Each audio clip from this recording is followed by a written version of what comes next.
अस्सलामुअलैकुम। वीडियो का आगाज़ उसी दुआ और उम्मीद के साथ कि आप तमाम लोग जहाँ कहीं हों बिल्कुल खैरियत से हों। माँ की मोहब्बत की बात की जाए तो कोई मिसाल नहीं मिलती। पूरी दुनिया की मोहब्बत एक जानिब और माँ की मोहब्बत एक जानिब। यहाँ तक कि रब ताला ने भी जब मिसाल देनी चाही तो माँ ही की मोहब्बत की मिसाल दी कि मैं 70 माँओं से ज़्यादा प्यार करने वाला हूँ। कोई मिसाल नहीं मिलती माँ की मोहब्बत की। लेकिन आज जो सच्चा वाक़या मैं आप तक पहुँचाने जा रही हूँ उसको सुनने के बाद आप हैरान होंगे और माँओं के लिए ख़ास तौर पे ये तकलीफ़ का बायस बनेगा कि इस तरह की माएँ भी इस दुनिया में हैं। क्या माँ ऐसा भी कर सकती है? क्या माँ के प्यार पर भी शक किया जा सकता है? तो आपको इस वाक़े को बयान करने के लिए चलती हूँ भारत के शहर गोवा, जहाँ पर एक ख़ातून ने 6 जनवरी से 10 जनवरी तक बुकिंग कराई होती है रिज़ॉर्ट के अंदर, जहाँ वो अपने बेटे के साथ आती है। ख़ातून का नाम होता है सूचना सेठ। उसका 4 साल का बच्चा उसके साथ मौजूद होता है। वो 6 तारीख को चेक इन करती है, रूम नंबर 404 में अपने बच्चे के साथ जाती है।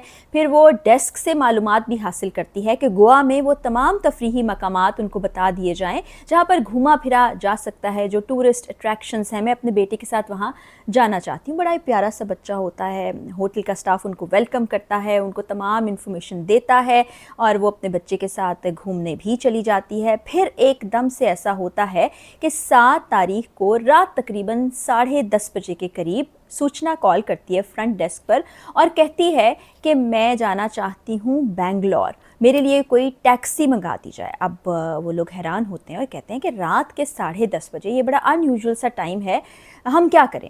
लेकिन बहरहाल उनके पास एक ऐसी कंपनी मौजूद होती है जहाँ पर काम करने वाले लोग रात में भी ट्रैवल किया करते हैं। वो राबिता करते हैं और एक शख्स जिसका नाम होता है रे जॉन डिसूज़ा, जो ड्राइविंग किया करता है, वो हामी भर लेता है कि मैं इतना लंबा सफ़र करने के लिए रात के वक्त तैयार हूँ, लेकिन चूँकि रात का वक्त है, ड्राइविंग मुश्किल होती है, तो मैं इसके डबल पैसे लूँगा, यानी मैं 30,000 रुपये चार्ज करूँगा। आप फ्रंट डेस्क जो है ये बात खातून को बता देती है। वो एग्री करती है। वो कहती है कुछ भी हो जाए, मुझे आज के आज ही जाना है और बाय रोड ही जाना है, मैं एयर ट्रैवल नहीं कर सकती। वो आता है ड्राइवर अपने एक को ड्राइवर के साथ, क्योंकि लंबा सफ़र होता है। वो कहता है कि हम 2 लोग सफ़र करना चाहेंगे। सामान रखा जाता है, लेकिन एक चीज़ जो होटल इंतज़ामिया भी नोट करती है कि जब सूचना आई थी तो वो अपने बेटे के साथ आई थी। इस वक्त वो अकेले चेकआउट कर रही है। बहरहाल बैग्स को सामान के साथ रख दिया जाता है। जो ड्राइवर है वो कहता है एक बैग को उठाते हुए कि ये बहुत भारी है, इसमें क्या है, कहीं अल्कोहल तो नहीं है। तो वो खातून कहती कि नहीं, इसमें बहुत सी चीज़ें हैं, इसमें ऐसा कोई साजो सामान नहीं। उसको डिग्गी में रख दिया जाता है। सफ़र शुरू होता है। जब होटल का स्टाफ जाता है रूम को नीट एंड क्लीन करने के लिए, तो वो देखता है कि कमरे की हालत कुछ अजीब सी है। बिस्तर पर भी कुछ खून के निशानात उनको नज़र आते हैं। फिर सीसीटीवी कैमरा में भी कुछ मशकूक सी चीज़ें नज़र आती हैं। वो पुलिस को इत्तला करते हैं। पुलिस आती है, तमाम जगह को देखती है और पुलिस को भी कुछ गड़बड़ महसूस होती है। वो फ़ौरी तौर पर इन खातून से राबिता करते हैं। खातून से पूछा जाता है कि आप एकदम से क्यों चली गई? तो वो कहती हैं कि मुझे कोई काम था जिस वजह से मैं वापस जा रही हूँ। फिर वो कहते हैं ड्राइवर से हमारी बात कराई जाए। ड्राइवर से पूछताछ की जाती है। वो पूछते हैं कि क्या इन खातून के साथ कोई बच्चा भी है? वो कहता है इनके साथ तो कोई बच्चा नहीं, ये खातून अकेली ही सफ़र कर रही हैं। अब खातून से दोबारा पूछा जाता है कि आपका बच्चा कहाँ है जो होटल में आपके साथ आया था? तो वो बताती हैं कि मैं बच्चे को फ़लाँ एड्रेस पर छोड़ आई हूँ। अब पुलिस इस बात पर शशोपन में पड़ जाती है। वो उस जगह राबिता करते हैं। मालूम होता है कि वहाँ पर इस नाम का कोई बच्चा मौजूद ही नहीं है। पुलिस फिर दोबारा उसी ड्राइवर को कॉल करती है और उससे ज़रा अपनी जो लोकल ज़बान है उसमें गुफ्तगू करती है ताकि सूचना को समझ ना आए, और उसको बताती है कि इसका बच्चा गायब है, इसको किसी न किसी तरह अपने करीबी किसी पुलिस स्टेशन पर ले जाओ। अब ये बड़ी हैरानकुन बात होती है। वो घबरा भी जाता है, परेशान भी हो जाता है, लेकिन बहरहाल वो करीबी जो पुलिस स्टेशन है वहाँ पर चला जाता है। अब गोवा पुलिस के साथ इनका राबिता जारी है। तो वो सूचना को कहता है कि मैं एक काम से जा रहा हूँ, मैं कुछ मिनट में वापस आ जाऊँगा। वो अंदर जाता है। पुलिस को सारी सूरत हाल बताई जाती है। गोवा पुलिस उनसे राबिता करती है। फ़ौरी तौर पर पुलिस बाहर आती है। सूचना को हिरासत में लिया जाता है। सूचना के सामान की तलाशी ली जाती है। जिस वक्त वो भारी बैग, जिसको ड्राइवर बताता है कि उसका वज़न बहुत ज़्यादा था, खोला जाता है, तो देखकर पुलिस वाले भी दंग रह जाते हैं। देखते क्या हैं कि बच्चे के खिलौने और चीज़ें मौजूद हैं और उनके नीचे बच्चे का ही बेजान जिस्म मौजूद है। वो उस खातून से पूछते हैं कि ये क्या है? تو وہ کہتی ہے کہ جب میں 7 تاریخ کی صبح جاگی تھی تو میرا بچہ انتقال کر چکا تھا اور میں اس کی باڈی کو ساتھ لے جانا چاہتی تھی، اس میں کوئی ڈیلے نہیں کرنا چاہتی تھی، اس لیے میں اس طریقے سے بچے کو لے کر جا رہی ہوں۔ بہرحال پولیس اسے کسٹڈی میں لے لیتی ہے، یہ عدالت میں معاملہ پہنچتا ہے اور پھر یہ ماں خود مان جاتی ہے، کہتی ہے کہ میں نے بچے کو کف سیرپ پلایا تھا کیونکہ ہوٹل روم سے کف سیرپ کی بوتلیں بھی ملتی ہیں، جس کے بعد بچہ نیند میں چلا گیا تھا، پھر میں نے تکیہ لے کے بچے کے چہرے کو ڈھانکا اور اتنی دیر تک دباتی رہی جب تک اس کا سانس بند نہیں ہو گیا۔ پھر وہ کہتی ہے کہ مجھے اپنے بچے سے بہت زیادہ پیار تھا اور جس وقت میں تکیے سے اس کا چہرہ دبا رہی تھی، اس ننھی جان کو مار رہی تھی، تو مجھے لگتا تھا کہ وہ بچ جائے گا۔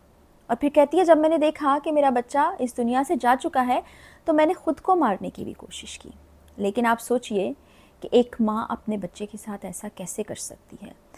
اس کے سامان سے ایک نوٹ بھی آئی لائنر سے لکھا ہوا ملا جس کے اوپر لکھا تھا کہ وہ کورٹ کے فیصلے سے خوش نہیں ہے۔ اب یہ کورٹ کا فیصلہ کیا تھا، اس خاتون نے ایسا کیوں کیا، وہ اس حد تک ظالم کیسے ہو گئی، اس کے لیے تھوڑا سا پیچھے جانا پڑے گا۔ اس خاتون کی شادی ہو جاتی ہے 2010 کے اندر۔ جو شوہر ہوتے ہیں وہ بجلی کی انڈسٹری سے تعلق رکھتے ہیں، یہ خاتون ڈیٹا سائنٹسٹ بھی ہوتی ہیں اور اے آئی میں بھی کچھ کام کر رہی ہوتی ہیں، ایم بی اے کیا ہوتا ہے، بڑی پڑھی لکھی اور ہارورڈ کی فیلوشپ سے تعلیم حاصل کرنے والی یہ خاتون تھی۔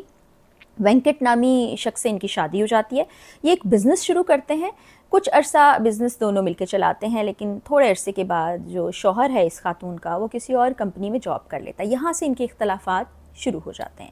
اسی دوران 2019 میں شادی کے 9 سال بعد ان کے گھر بیٹے کی پیدائش ہوتی ہے اور یہ سمجھ رہے ہوتے ہیں کہ ان کے جو معاملات ہیں وہ سیٹل ہو جائیں گے، چیزیں بہتر ہو جائیں گی، لیکن ایسا نہیں ہوتا۔ ان کے ہاں آئے روز جھگڑے ہو رہے ہوتے ہیں اور اس جھگڑے کے باعث ان میں سیپریشن ہو جاتی ہے۔ یہ خاتون کورٹ میں یہ کہتی ہیں کہ میں علیحدگی چاہتی ہوں، یہ کہتی ہیں کہ مجھ پہ تشدد بھی کیا جاتا ہے، اس کے ثبوت بھی پیش کرتی ہیں، تو کورٹ بھی اس جانب جا رہی ہوتی ہے کہ ان کی علیحدگی کو بالکل لیگل طریقے سے پراپر طریقے سے فائنل کر لیا جائے۔ اسی دوران جو اس کا شوہر تھا وہ یہ درخواست دیتا ہے کہ مجھے بچے سے ملنے کی اجازت دی جائے، جس کے بعد وہ ایک دن ڈیسائیڈ کرتے ہیں کہ بچے کو اس سے ملنے کے لیے مقرر کر دیا جائے۔ اب یہ وہ فیصلہ تھا جس سے یہ خاتون ناخوش تھی، وہ بچے کو باپ سے نہیں ملنے دینا چاہتی تھی اور اس کے لیے اس نے یہ انتہائی قدم اٹھایا۔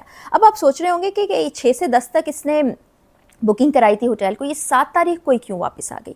کیونکہ جس دوران یہ وہاں گئی اس کے شوہر نے، جو اس وقت تو شوہر ہی تھے، انہوں نے رابطہ کیا کہ وہ بچے سے ملنا چاہتے ہیں، تو بتاتی ہیں کہ میں اس شہر میں موجود نہیں ہوں، اور وہ پھر شوہر بھی یہ بتاتا ہے کہ میں بیرون ملک جا رہا ہوں، میں آ کے بیٹے سے ملوں گا۔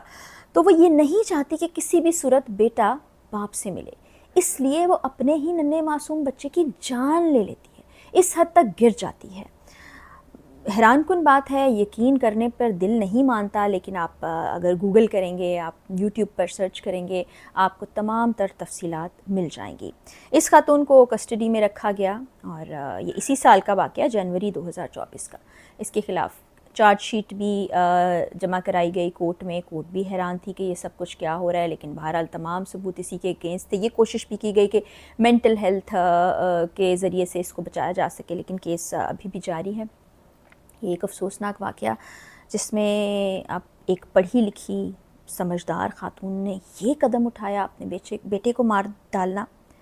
ایک پڑھی لکھی خاتون نے، سمجھدار خاتون نے یہ قدم اٹھایا، اس کے پیچھے کوئی کہانی سمجھ نہیں آتی ہے، کوئی جواز سمجھ نہیں آتا ہے۔ ان خاتون کو سزا ہی ملنی چاہیے۔ جو بچے کی آخری رسومات ہیں وہ بچے کے والد نے ادا کی، اور کورٹ میں جب سامنا بھی ہوا تو انہوں نے سوال بھی کیا کہ ایسا ظلم تم نے کیسا کر دیا۔ بہرحال وہ ننھی جان بے قصور بچہ اس دنیا سے چلا گیا، وہ تو واپس نہیں آ سکتا کچھ بھی ہو جائے، لیکن یہ ایسی ماں، اس طرح کی کہانی میں نے تو آج سے پہلے نہیں سنی۔ کامنٹ سیکشن میں بتائیے گا کہ ان خاتون کے بارے میں آپ کیا سوچتے ہیں۔ اگلی ویڈیو میں ملاقات ہوگی، اجازت دیجیے، اللہ حافظ۔